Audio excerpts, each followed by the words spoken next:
All right, let's go see the new Walt Disney animatronic.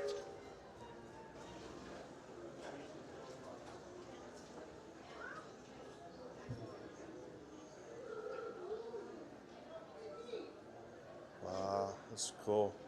I always love walking in here. It's like a little museum. Good morning, everyone. There's approximately 3 more minutes until our theater doors are ready to open up for this next showing of Walt Disney and Magical Life. As a friendly reminder, once the theater doors do open up, open food and beverages will not be permitted to enter. If you have any open food and beverages, such as coffee or soda cups, popcorn, churros, pretzels, or ice cream, or anything like that, now would be the time to start finishing those up or putting them away. Our wheelchair-accessible viewing areas are located in the middle row of the theater, which you can reach by entering through the middle doors underneath the word house. If there's nobody in your party traveling with a mobility device, we kindly ask that you leave that middle row Orland open for the guests Square. that will be needing it, and please use one of our other amazing rows. Thank you, and once again, theater doors will be opening up in approximately 3 minutes. Land year to Star Wars.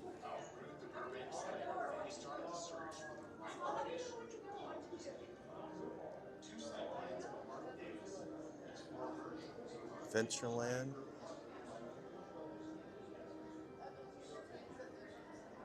On display is the first time specifically drawn for the anime location or something like that. His vision for it always was Jose. Working on his characters. I'm very interested in how to develop a community where people can live and work and have entertainment and everything, and just improve the lifestyle of the average American. This was a man that had one foot in the past because he loved nostalgia and used it in many motion pictures and television shows to get through to the public. And one foot in the future because he loved technology.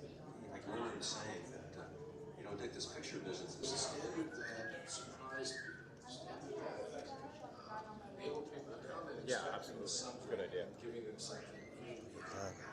So they left thinking, wow. And stories are treasured the world over.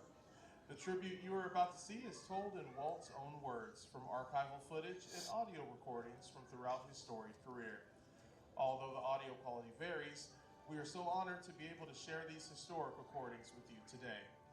Walt's journey will take you through his early childhood all the way to the bright lights of Hollywood and beyond. This tribute is a celebration for a man whose dreams finally came true. And now, to introduce Walt's story, here's your narrator, the Chief Executive Officer of the Walt Disney Company, Bob Iger. Thank you, and we hope you enjoy the show.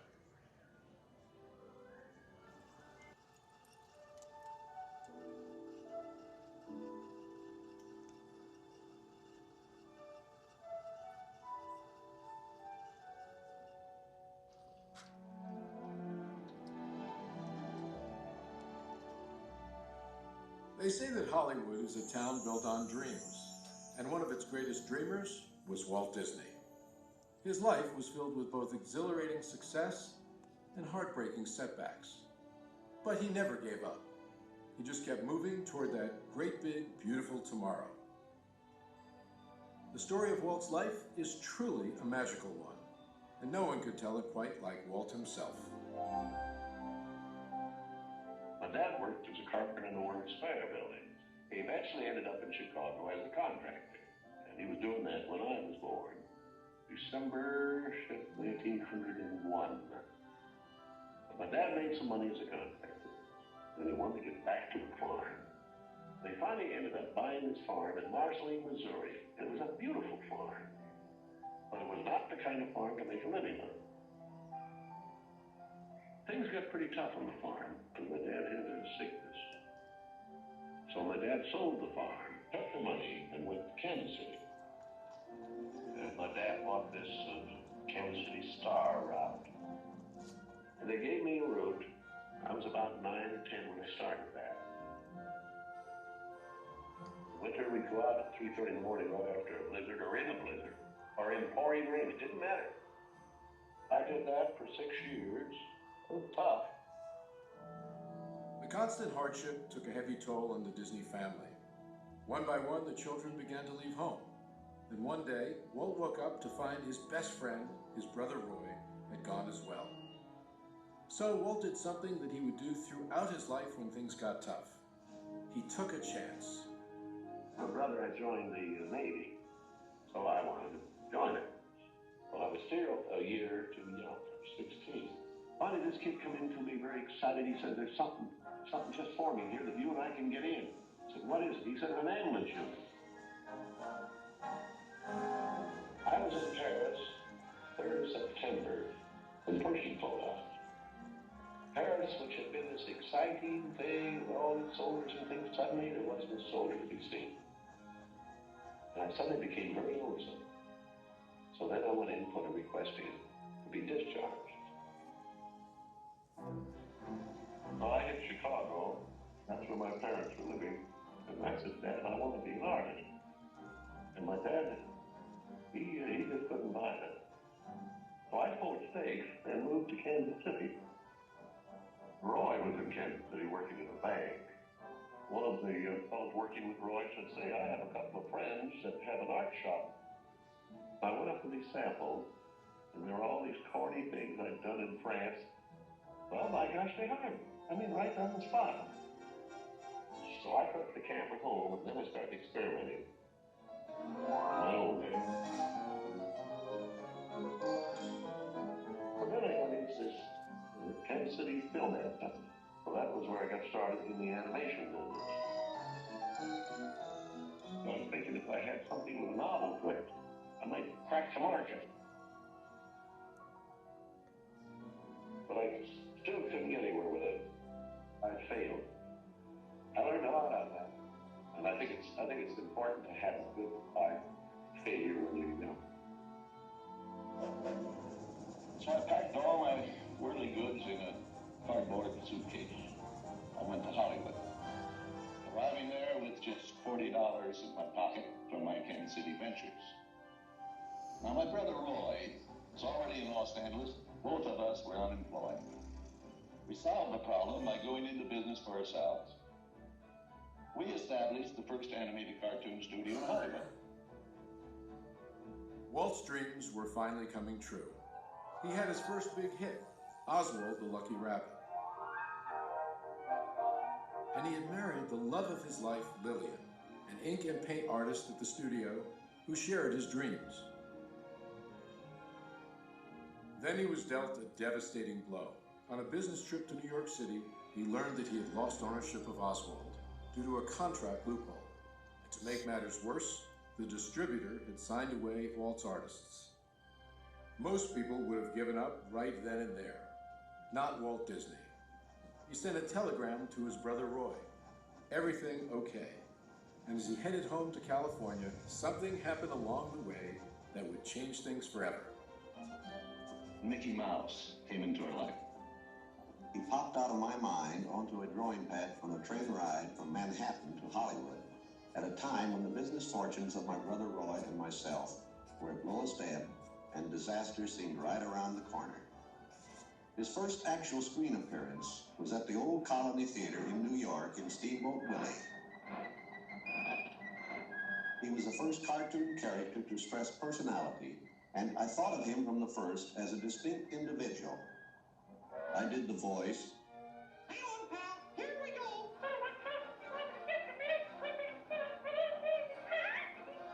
Mickey was simply a little personality assigned to the purposes of laughter.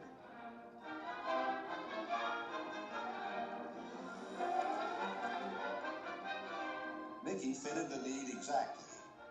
He brought in the money which saved the day. He enabled us to explore our medium, and he paved the way for our more elaborate screen ventures. By nature, I'm an experimenter, so I had another idea which was plaguing my brain. It was the Silly Symphonies.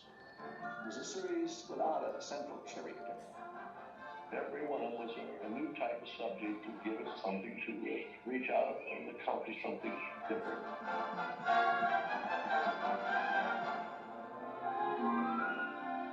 Then we started distributing both Mickey Mouse and the Silly Symphonies. It was nip and tuck, get them out. Walt began to push himself and his artists. And when he wasn't working, he was worrying about the future. And then the inevitable happened. In 1931, he had what he called a heck of a breakdown. So he did something unique for Walt Disney. He took time off and took his wife on the first vacation they had ever had. When they returned, he was a new man, filled with ideas for the future.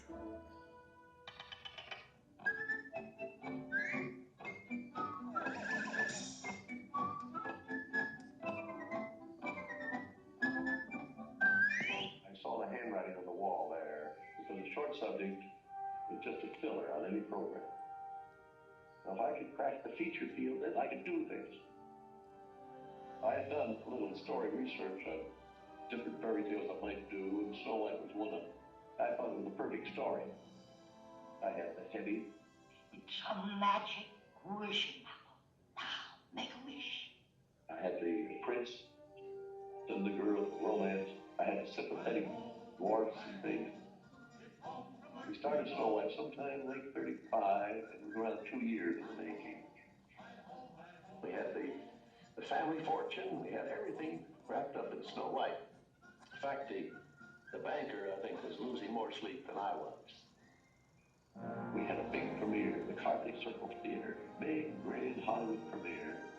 All of Hollywood brass turned out for a cartoon.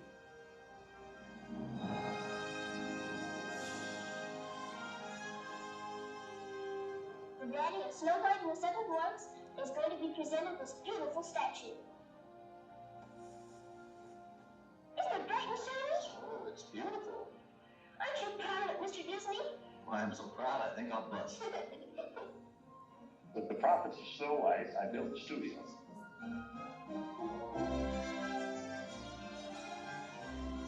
2 years later, I was almost broke. But I had all these pictures and works. I don't care. You can see there are no things on me. Bambi. Fantasia.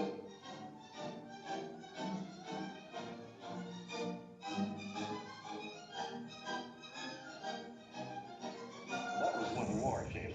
And the whole world was collapsing down. So many of my boys went through the service.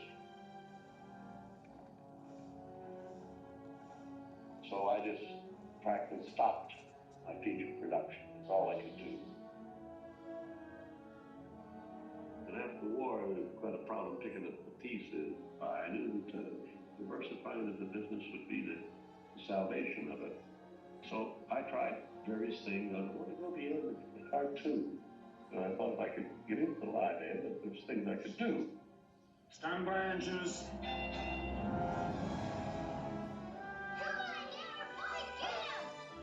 Not bad, eh, Charlie? Let's open her up and see what you really do. I wanted enough different types of things that I could fall on my nose with one of these pictures, but I had another one right behind it that would hit. After long concentration on live action and cartoon films, we decided to try something that would employ about every trick we learned in the making of films. We would combine cartoon, live action, in an enormous fantasy, Mary Poppins. As the original Mary Poppins budget of $5 million continued to grow, I never saw a sad face around the studio. Even my brother Roy was happy. This made me nervous. And the horrible thought struck me. Suppose the staff had finally conceded that I knew what I was doing. Once again, Walt Disney had created storytelling magic to reinvent family entertainment. But even then, he wasn't finished. He had a bigger dream in mind. Well, it came about when my daughters were very young, and Saturday was always Daddy's Day with the two daughters. So we'd start out and try to go someplace with, different things, and I would take them to the merry-go-round, and I took them different places, and as I'd sit there while they rode the merry-go-round, did all these things, I felt that there should be something built, some kind of an amusement enterprise built where the parents and the children could have fun together. So that's how Disneyland started. Takes a lot of money to make these dreams come true. And we had everything mortgaged, including my family. started with many ideas, threw them away, started all over again. And eventually it evolved into what you see today as Disneyland. But it all started from a daddy with two daughters wondering where he could take them, where he could have a little fun with them too. The park means a lot to me in that something will never be finished, something that I can keep developing and adding to. Not only can I add things, but even the trees will keep growing. The thing will get more beautiful every year. And I knew that if I did anything like the park, I had to have some kind of a medium like television to let the people know about it. The world is a carousel of color, history, comedy, fantasy. There's drama and mirth, there's old Mother Earth, with all of her secrets to see. The miracle of imagination, the marvels of earth, sea, and sky. These wonders untold are ours to behold in the funny world, the sunny world, the wonderful world of color. And now your host, Walt Disney. Today, I want to share with you some of our ideas for Disney World.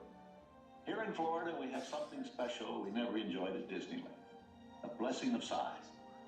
There's enough land here to hold all the ideas and plans we can possibly imagine. We know what our goals are, we know what we hope to accomplish. And believe me, it's the most exciting and challenging assignment we've ever tackled at Walt Disney Productions. Throughout his storied career, Walt never gave up, despite the many challenges along the way.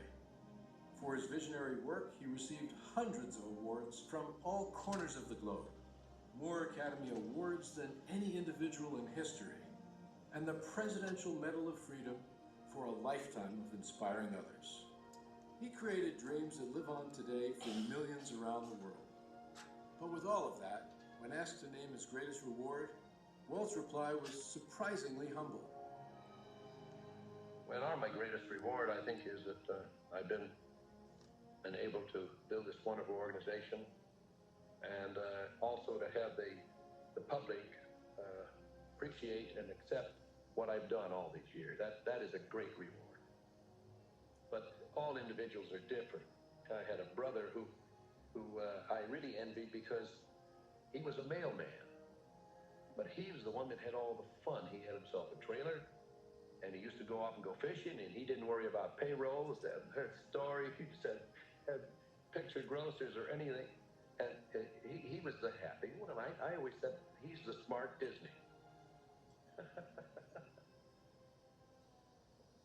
You know, I was stopped one day when the little boy asked, "Do you draw Mickey Mouse?" And I had to admit I do not draw anymore. Well, then you think of all the jokes and ideas. No, I said, I don't do that.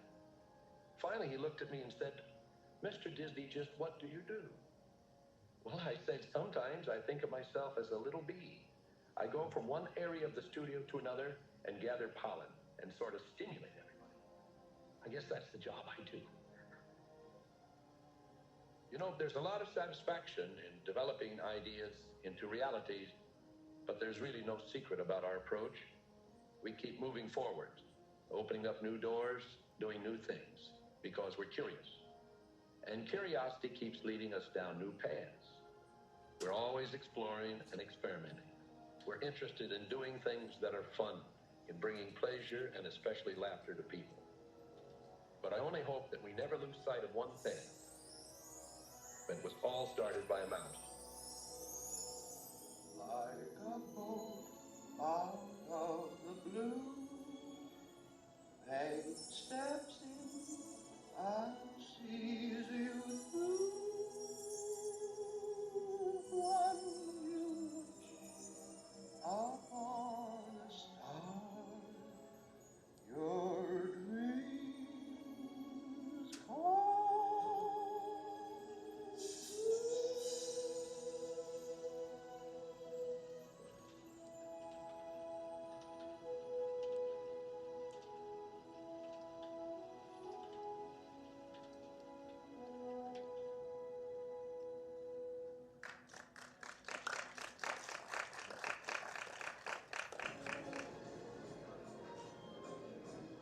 bird and a Lincoln.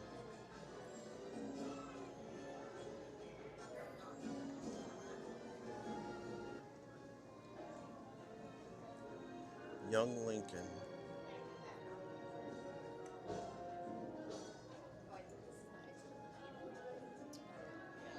Presidential campaign.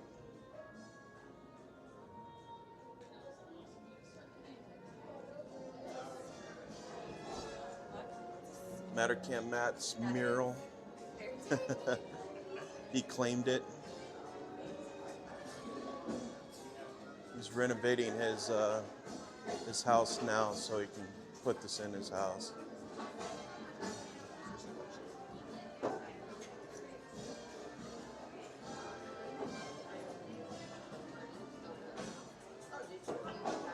Here's that bridge, the new bridge is going to be proposed. Yes, and this is the entryway. Wow.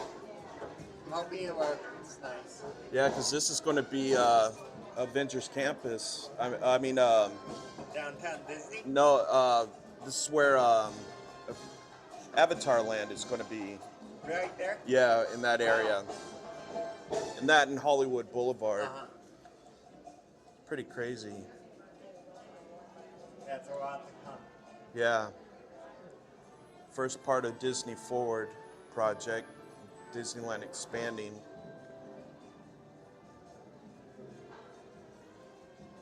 Wow, check that out.